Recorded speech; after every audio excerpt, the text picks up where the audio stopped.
we do all of our snow clearing based on a priority system. So we have priority 1, 2, 3, and 4 routes.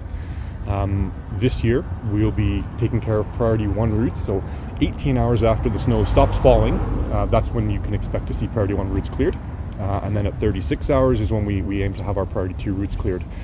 Just for a sense, our priority 1 routes are going to be sort of Crowchild Trails, Glenmore's, the really big skeletal roads.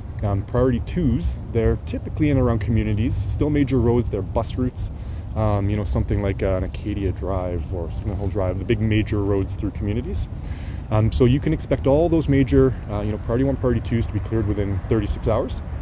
Once we do that, we're going to be getting into doing some work around making the network more accessible, some of those transition points we were talking about.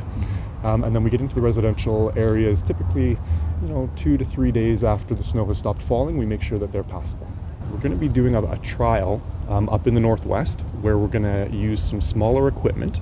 We're going to have more of it out on the roads. We're going to be focusing on those priority 2 roads while it's snowing and while most of our big equipment is on our priority 1 routes. We want to try to keep those priority 2 routes moving a little better, concurrently with everything else.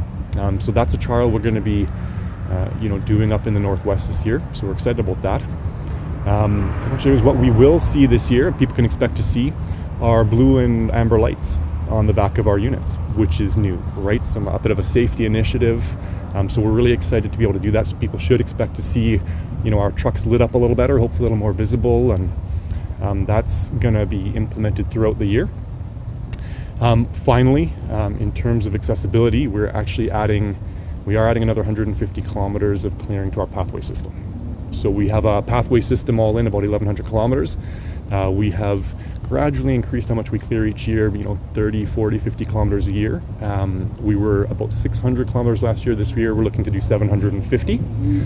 So almost all of the pathway network that can be cleared will be this year. We haven't really found ourselves in a time over the last few years where we've had enough consecutive snow without any melt that we were worried about snow capacity.